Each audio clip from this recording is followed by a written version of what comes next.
The Dursleys had never exactly starved Harry, but he'd never been allowed to eat as much as he'd liked. Dudley had always taken anything that Harry really wanted, even if it made him sick. Harry piled his plate with a bit of everything except the humbugs and began to eat. It was all delicious. "That does look good," said the ghost in the rough sadly, watching Harry cut up his steak. "Can't you?"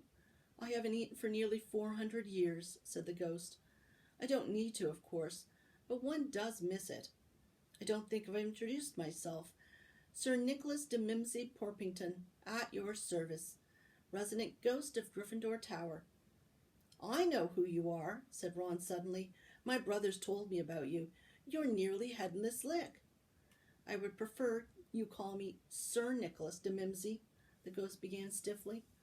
But sandy-haired Seamus Finnegan interrupted. "Nearly headless? How can you be nearly headless?" Sir Nicholas looked extremely miffed, as if their little chat wasn't going all the way he wanted. "Like this," he said irritably. He seized his left ear and pulled. His whole head swung off his neck and fell onto his shoulder as if it was on a hinge. Someone had obviously tried to behead him, but not done it properly. Looking pleased at the stunned looks on their faces, nearly headless Lick flipped his head back onto his neck, coughed, and said, "So, new Gryffindors, I hope you're going to help us win the house championship this year. Gryffindor have never gone so long without winning. Slytherin have got the cup 6 years in a row. The Bloody Baron's becoming almost unbearable. He's the Slytherin ghost." Harry looked over at the Slytherin table and saw a horrible ghost sitting there with blank staring eyes, a gaunt face, and robes stained with silver blood. He was right next to Malfoy, who, Harry was pleased to see, didn't look too pleased with the seating arrangements. "How did he get covered in blood?" asked Seamus with great interest. "I've never asked," said Nearly Headless Lick delicately. When everyone had eaten as much as they could, the remains of the food faded from the plates, leaving them sparkling clean as before. A moment later the puddings arrived, blocks of ice cream in every flavor you could think of. Apple pies, treacle tarts, chocolate eclairs, jam donuts, trifle, strawberries, jelly, rice pudding. As Harry helped himself to a treacle tart, the talk turned to their families. "I'm half and half," said Seamus. "Me dad's a muggle. Mem didn't tell him she was a witch till after they were married. Bit of a nasty shock for him." The others laughed. "What about you, Neville?" said Ron. "Well, my gran brought me up, and she's a witch," said Neville. "But the family thought I was all muggle for years. My great-uncle Algy, kept trying to catch me off my guard and force some magic out of me. He pushed me off the end of Blackpool Pier once. I nearly drowned, but nothing happened until I was 8. Great-uncle Algy came round for tea, and he was hanging me out of an upstairs window by the ankles when my great-auntie Enid offered him a meringue, and he accidentally let go. But I bounced all the way down the garden and into the road. They were all really pleased. Gran was crying, she was so happy. And you should have seen their faces when I got in here. They thought I might not be magic enough to come, you see. Great-uncle Algy was so pleased, he bought me my toad." On Harry's other side, Percy, Weasley, and Hermione were talking about lessons. "I do hope they start straight away. There's so much to learn. I'm particularly interested in transfiguration. You know, turning something into something else. Of course, it's supposed to be very difficult. You'll be starting small, just matches into needles and that sort of thing." Harry, who was starting to feel warm and sleepy, looked up at the high table again. Hagrid was drinking deeply from his goblet. Professor McGonagall was talking to Professor Dumbledore. Professor Quirrell, in his absurd turban, was talking to a teacher with greasy black hair, a hooked nose, and sallow skin. It happened very suddenly. The hook-nosed teacher looked past Quirrell's turban straight into Harry's eyes, and a sharp, hot pain shot across the scar on Harry's forehead. "Ouch!" Harry clapped a hand to his head. "What is it?" asked Percy.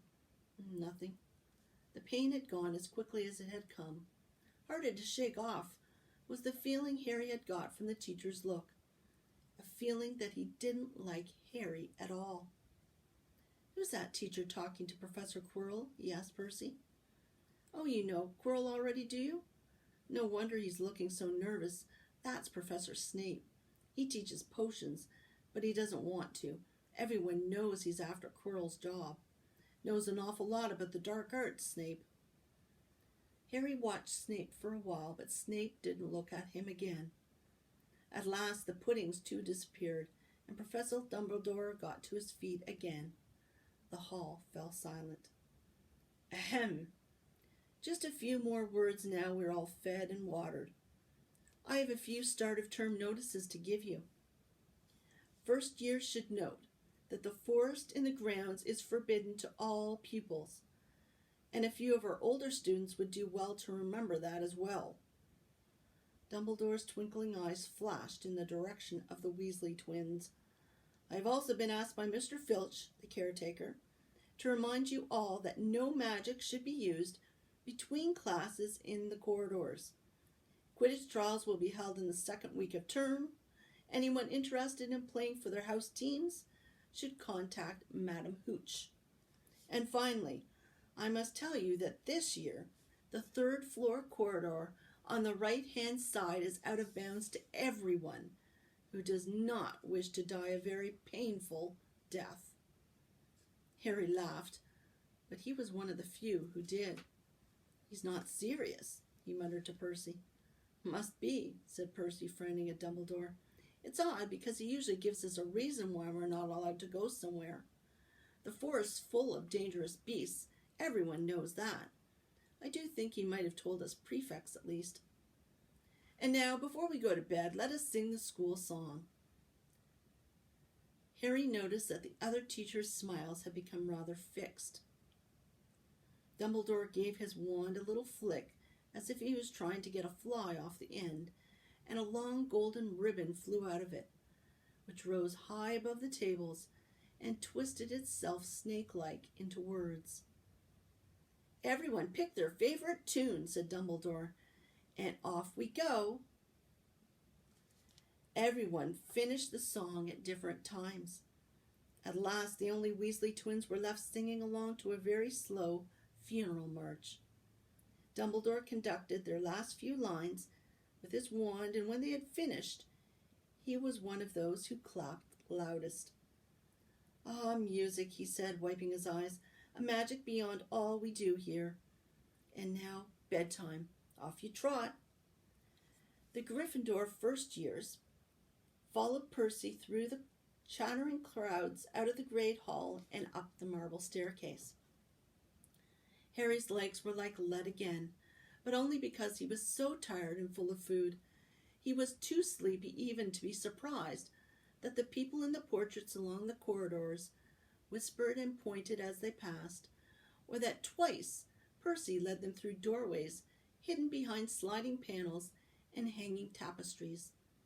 They climbed more staircases, yawning and dragging their feet, and Harry was just wondering how much farther they had to go when they came to a sudden halt. A bundle of walking sticks was floating in midair ahead of them, and as Percy took a step towards them, they started throwing themselves at him. "Peeves," Percy whispered to the first year. "A poltergeist." He raised his voice. "Peeves, show yourself." A loud, rude sound, like the air being let out of a balloon, answered. "Do you want me to go to the Bloody Baron?" There was a pop, and a little man with wicked dark eyes and a wide mouth appeared, floating cross-legged in the air, clutching the walking sticks. "Ooh," he said with an evil cackle. "Ickle firsties, what fun!" He swooped suddenly at them, and they all ducked. "Go away, Peeves, or the Baron'll hear about this, I mean it," barked Percy. Peeves stuck out his tongue and vanished, dropping the walking sticks on Neville's head. They heard him zooming away, rattling coats of armor as he passed. "You want to watch out for Peeves," said Percy, as they set off again. "The Bloody Baron's the only one who can control him. He won't even listen to us prefects. Here we are. The very end of the corridor hung a portrait of a very fat woman in a pink silk dress. Password, she said. Caput Draconis, said Percy, and the portrait swung forward to reveal a round hole in the wall. They all scrambled through it. Neville needed a leg up, and found themselves in the Gryffindor common room, a cozy round room full of squashy armchairs. Percy directed the girls through one door to their dormitory, and the boys through another. At the top of a spiral staircase, they were obviously in one of the towers. They found their beds at last. 5 four-posters hung with deep red velvet curtains. Their trunks had already been brought up. Too tired to talk much, they pulled on their pajamas and fell into bed. Great food, isn't it? Ron muttered to Harry through the hangings. Get off, Scabbers. He's chewing my sheets. Harry was going to ask Ron if he had had any of the treacle tart, but he fell asleep almost at once. Perhaps Harry had eaten a bit too much, because he had a very strange dream. He was wearing Professor Quirrell's turban, which kept talking to him, telling him he must transfer to Slytherin at once, because it was his destiny. Harry told the turban he didn't want to be in Slytherin. It got heavier and heavier. He tried to pull it off, but it tightened painfully. And there was Malfoy, laughing at him as he struggled with it. Then Malfoy turned into the hook-nosed teacher Snape, whose laugh became high and cold. There was a burst of green light, and Harry woke, sweating and shaking. He rolled over and fell asleep again, and when he woke up next day, he didn't remember the dream at all.